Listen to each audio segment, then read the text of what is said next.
Aku ingat menandatangani polis asuransiku dengan asuransi jiwa bersama Bumi Putera. Rasanya seperti bergabung dengan sebuah gerakan, bukan hanya membeli asuransi. Agennya berbicara tentang gotong royong kerjasama mutual yang sangat terjalin dalam sendi-sendi bangsa kita. Kami bukan hanya nasabah, kami adalah pemilik, membangun sesuatu yang langgeng bersama. Bumi Putera, putra-putra tanah air, memberi kami kebanggaan dan rasa memiliki. Itu adalah warisan, bukti persatuan dan benteng masa depan bagi rakyat biasa. Tapi hari ini, kebanggaan itu tercampur dengan kesedihan. Impian itu terasa jauh. Kapal yang kutumpangi dengan harapan kini miring karena salah urus dan kepercayaan yang hancur. Kami, para pemegang polis merasa terjebak, dikhianati oleh mereka yang seharusnya mengarahkan kami ke tempat aman. Kisah Bumi Putera kini adalah kisah janji yang dikhianati, warisan yang dirusak dari dalam. Seperti dalam krisis, pendanaan pameran pantikthea dominits opinde. Dalam badai keuangan Indonesia, dua kapal berjuang Jiwasraya dan Bumi Putera.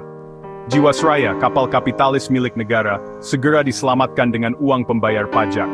Pemerintah bertindak tegas untuk melindungi asetnya dan memulihkan kepercayaan.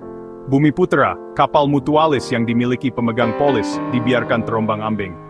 Tidak ada penyelamatan, tidak ada intervensi, hanya keheningan dan ketidakpedulian.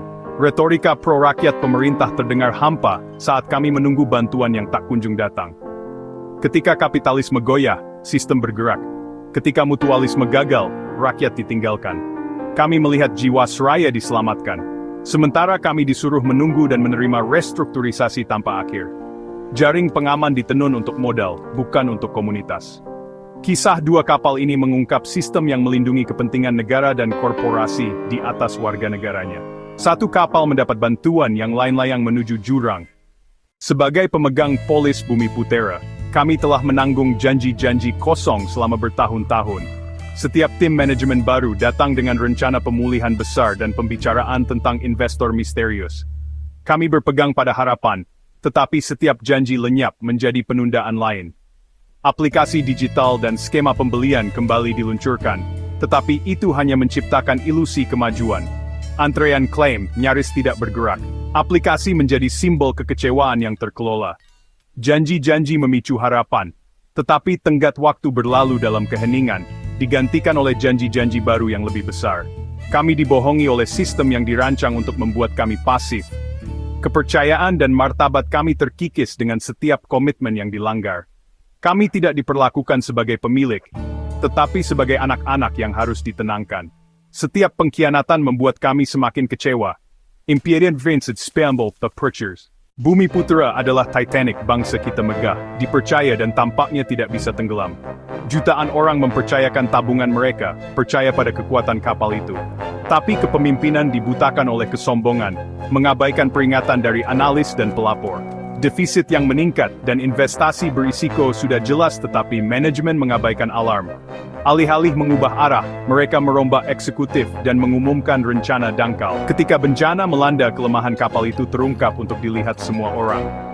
Krisis ini adalah hasil dari kelalaian dan kesombongan bertahun-tahun. Kami, para penumpang, ditinggalkan dalam kebingungan saat kepercayaan dan keamanan kami tenggelam. Tragedi Bumi Putera adalah kegagalan manajemen dan pengawasan. Tanda bahaya, defisit aktuaria, penundaan klaim kronis diabaikan oleh perusahaan dan regulator. OJK yang seharusnya melindungi konsumen melihat krisis datang tetapi gagal bertindak. Alih-alih intervensi tegas, mereka menyetujui rencana yang cacat dan membiarkan pemimpin yang gagal tetap menjabat. Kepasifan mereka menciptakan rasa aman yang palsu, membiarkan masalah memburuk. Pernyataan publik meremehkan krisis, memungkinkan bencana bergerak lambat. Seluruh ekosistem pengawasan gagal melindungi kami. Jutaan pemegang polis kini menanggung konsekuensi dari kelalaian sistemik ini. Yang disebut solusi adalah restrukturisasi radikal, membagi perusahaan menjadi dua. Entitas baru dibuat untuk bisnis baru, meninggalkan pemegang polis lama dengan utang. Klaim kami dipotong, pembayaran ditunda, dan kontrak kami diubah secara sepihak. Perusahaan baru berlayar, sementara kami ditinggalkan di bangkai kapal yang tenggelam.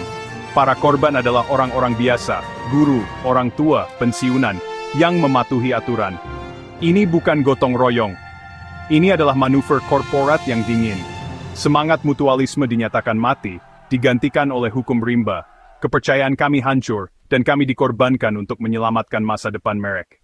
Saat kami berdiri di kapal yang tenggelam ini, kami bertanya, apakah ini keadilan? Bagaimana bisa sebuah institusi yang mempengaruhi jutaan orang dibiarkan tenggelam?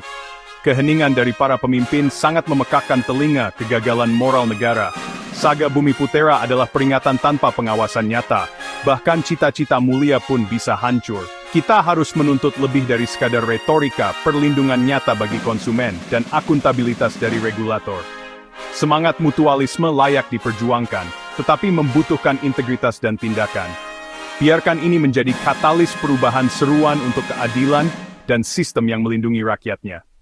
Kapal mungkin tenggelam, tetapi suara kita harus bangkit untuk masa depan yang lebih baik.